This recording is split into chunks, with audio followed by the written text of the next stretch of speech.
रिया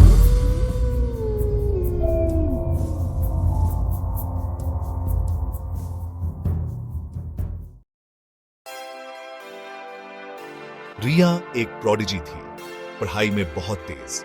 उसका report card उसकी मेहनत का सबूत। 10वीं का रिजल्ट आया। रिया ने स्कूल में टॉप किया। खुशियां मनाई गई। उसके माँ बाप फूले नहीं समा रहे थे। एक बड़े हॉस्टल में जगह मिल गई। एक अच्छे भविष्य की तरफ कदम। उन्हें क्या पता था, अंधेरा उनका इंतजार कर रहा था। रिया बहुत खुश थी। एक नए चैप्टर की शुरुआत हो रही थी। नए दोस्त, नए चैलेंजेस। हॉस्टल बहुत बड़ा था। उसकी खामोश दीवारों में जैसे राज छुपे हुए थे। उसने एक गहरी सांस ली, अंदर कदम रखा। उसका दिल खुशी से जोरों से धड़क रहा था। हॉस्टल की फैजा में उम्मीदों का दबाव था। गलियारों में पुरानी कामयाबियों की फुसफुसाहट गूंज रही थी। रिया ने ठंडक महसूस की। महत्वाकांक्षाओं का बोझ उस पर हावी हो रहा था। उसे अपना कमरा मिला, छोटा सा, सादा और अजीब सा सन्नाटा। उसने अपना सामान खोला। हर चीज उसे अपनी पुरानी जिंदगी की याद दिला रही थी। वो अपने डॉर्म मेट्स से मिली, चेहरे जो एम्बिशन से भरे हुए थे, कुछ दोस्ताना, कुछ उदासीन। हर तरफ कंपटीशन का माहौल था। उन सबका एक ही लक्ष्य था, आगे बढ़ना, कामयाब होना, सबसे बेहतर बनना। रिया को अकेलापन महसूस हुआ। घर की गर्माहट बहुत दूर लग रही थी। पूजा, एक ऐसा नाम जो हॉस्टल के गलियारों में गूंजता था। हॉस्टल की करंट स्टार, तेज, खूबसूरत और बहुत ही कंपेटिटिव। रिया उसकी तरफ खींची चली गई। वो दोनों एक ही सिक्के के दो पहलू थीं, मेहनती, महत्वाकांक्षी, फिर भी नाजुक। उनकी दोस्ती गहरी होती गई। पढ़ाई के सेशन देर रात तक बातचीत में बदल जाते, सपने बांटे जाते, राज खोले जाते। लेकिन इस दोस्ती के पीछे प्रतिद्वंदिता भी पनप रही थी। हर टेस्ट, हर एग्जाम एक जंग का मैदान बन गया। पूजा, जो हमेशा से टॉपर रही थी, खुद को खतरे में महसूस करने लगी। रिया खुद को साबित करने के लिए और मेहनत करने लगी। उनकी दोस्ती में दरार पड़ने लगी। कंपटीशन का प्रेशर कुकर फटने वाला था। पढ़ाई का साल आगे बढ़ता गया। प्रेशर बढ़ता गया। थकावट बच्चों के चेहरों पर साफ दिखने लगी। पूजा, जो कभी खुश रहती थी और जिंदा दिल थी, अब चुप चुप रहने लगी। उसके नंबर कम होने लगे। उसकी आंखों की चमक फीकी पड़ गई। रिया ने यह बदलाव देखा। उसे चिंता होने लगी। उसकी सहेली को क्या हो रहा था? पूजा सबसे कटती गई, सबको खुद से दूर करने लगी। उम्मीदों का बोझ, फेल होने का डर, सब कुछ बहुत ज्यादा हो गया था। वो निराशा के ऐसे भंवर में फंस गई थी जहां से उसे कोई रास्ता नहीं दिख रहा था। रिया ने उससे बात करने की कोशिश की, लेकिन पूजा ने जो दीवार खड़ी कर ली थी वो बहुत ऊंची थी। और फिर वो हुआ। खबर जंगल की आग की तरह पूरे हॉस्टल में फैल गई। पूजा चली गई थी। एक जिंदगी बहुत जल्द बुझ गई। उसके जाने का गम सब पर छा गया। सुसाइड, फुसफुसाहट शुरू हो गई। प्रेशर, एक्सपेक्टेशंस, डर, सब कुछ बहुत ज्यादा हो गया था। रिया टूट गई। गिल्ट उसे अंदर ही अंदर खाए जा रहा था। क्या वो कुछ और कर सकती थी? पूरा हॉस्टल गम में डूबा हुआ था। कभी खुशी से भरे गलियारों पर शोक की चादर बिछी हुई थी। बच्चे भूतों की तरह घूम रहे थे। उनके चेहरों पर सदमा और अविश्वास था। जिंदगी से जैसे रंग ही उड़ गए थे। इस घटना ने एक ऐसा घाव दिया था जो कभी नहीं भर सकता था। पूजा की मौत के बाद के दिन धुंधले से थे। रिया सुन्न थी। उसकी सहेली की यादें उसे सता रही थीं। फिर अजीबोगरीब घटनाएं होने लगीं। आधी रात को फुसफुसाहट। जब आसपास कोई नहीं होता तो उसका नाम पुकारा जाता। उसके कमरे का तापमान अचानक गिर जाता। वो जहां भी जाती, उसके पीछे पीछे ठंडी हवा चलती। पहले तो उसने इसे दुहक का असर समझा। उसने सोचा कि उसका दिमाग उसके साथ खेल रहा है। लेकिन ये घटनाएं और भी डरावनी होती गईं। चीजें खुद खुद हिलने लगीं। बत्तियां अजीब तरह से टिमटिमाने लगीं। हर वक्त ऐसा लगता जैसे कोई उसे देख रहा है, जिससे उसकी रूह कांप जाती थी। डर ने उसके दिल को जकड़ लिया। कुछ तो गड़बड़ थी, बहुत ज्यादा गड़बड़। सेक्शन 7, डर का कस्ता शिकंजा।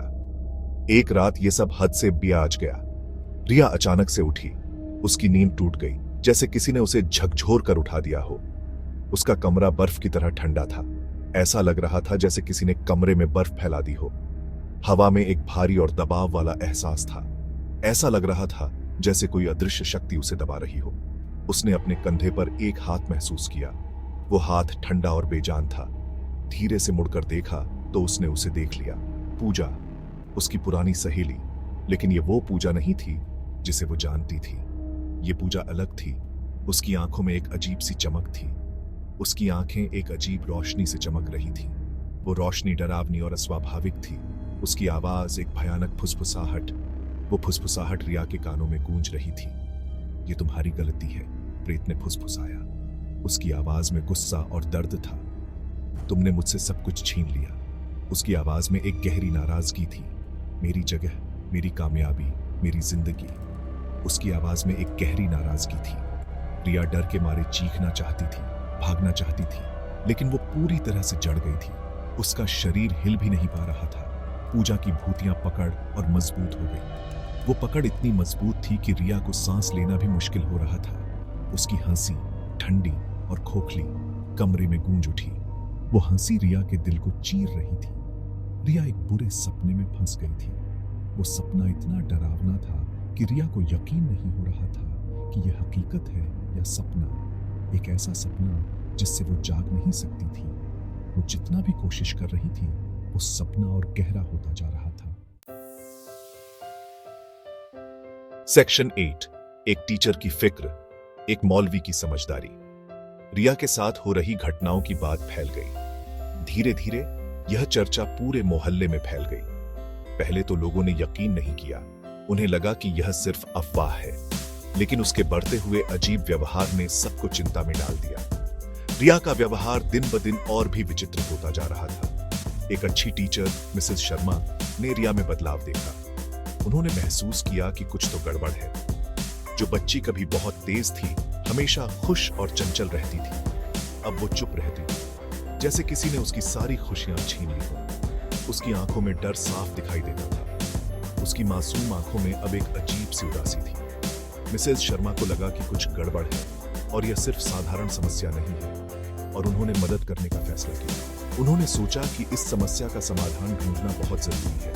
वो एक ऐसे मौलवी के पास गई जो अपनी समझदारी और अदृश्य दुनिया के बारे में अपने ज्ञान के लिए जाने जाते थे। मौलवी साहब का नाम पूरे इलाके में मशहूर था। उन्होंने धैर्य से मिसेस शर्मा की बात सुनी। मौलवी साहब ने ध्यान से हर बात सुनी और समझने की कोशिश की। जब वो अपनी बात पूरी कर चुकी तो मौलवी ने गंभीरता से सिर हिलाया। उन्होंने महसूस किया कि मामला गंभीर है। मौलवी ने गंभीरता से सिर हिलाया और कहा, एक बेचैन आत्मा को शांति चाहिए।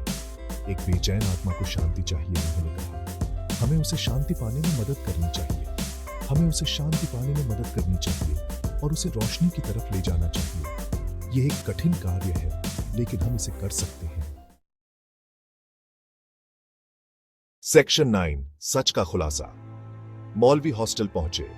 वो रिया से चिपकी हुई एक बुरी शक्ति को महसूस कर सकते थे। उन्होंने एक विशेष प्रार्थना की। हवा में एक अजीब सी ऊर्जा महसूस हुई। जैसे ही उन्होंने कुरान की आयतें पढ़ी, रिया छटपटाने लगी और चीखने लगी।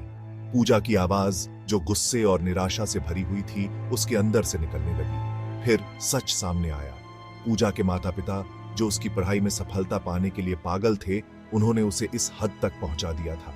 उनके लगातार दबाव, उनकी ऊंची उम्मीदों ने उसकी हिम्मत तोड़ दी थी। उसकी खुदकुशी सिर्फ पढ़ाई के दबाव का नतीजा नहीं थी, बल्कि मदद की गुहार थी। एक ऐसी गुहार जिसे किसी ने नहीं सुना। सेक्शन 10, शांति की तलाश, जिंदगी को अपनाना। यह कहानी है एक आत्मा की जो शांति की तलाश में भटक रही थी। सच सामने आने के बाद मौलवी ने पूजा की आत्मा को शांति पाने में मदद की। उन्होंने उससे कहा कि वो अपना गुस्सा और दर्द छोड़ दे। मौलवी ने उसे समझाया कि गुस्सा और दर्द उसे और भी ज्यादा तकलीफ देंगे। खुद को और उन लोगों को माफ कर दे जिन्होंने उसके साथ गलत किया था। धीरे धीरे अंधेरा छंटने लगा। माफी की ताकत ने उसके दिल को हल्का कर दिया। रिया पर से पूजा की पकड़ ढीली पड़ने लगी। रिया ने महसूस किया कि पूजा की आत्मा अब उसे छोड़ने के लिए तैयार थी।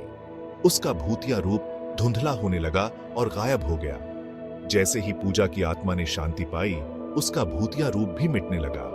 रिया उस भयानक पकड़ से आजाद होकर रो पड़ी।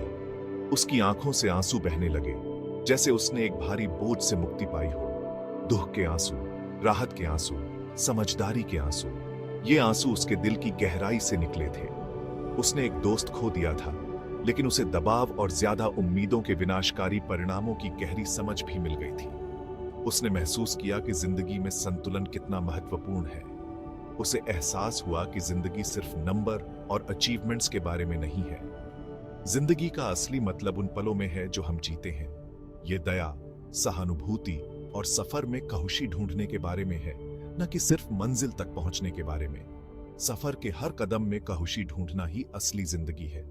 हॉस्टल, जो कभी अंधेरे में डूबा हुआ था, अब हल्का लग रहा था। जैसे ही आत्मा ने शांति पाई, हॉस्टल का माहौल भी बदल गया। पूजा की मौत की त्रासदी ने एक कड़वी याद दिलाई। यह याद दिलाती है कि जीवन कितना नाजुक है। एक दूसरे की कद्र करने, साथ निभाने और मानसिक स्वास्थ्य को सबसे ऊपर रखने की याद दिलाई। मानसिक स्वास्थ्य का ख्याल रखना सबसे महत्वपूर्ण है। रिया, जो अपने अनुभव से हमेशा के लिए बदल गई थी, ने खुद को यह संदेश फैलाने के लिए समर्पित कर दिया।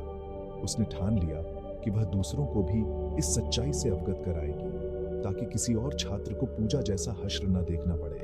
उसने प्रण लिया कि वह दूसरों को भी इस दर्दनाक अनुभव से बचाएगी।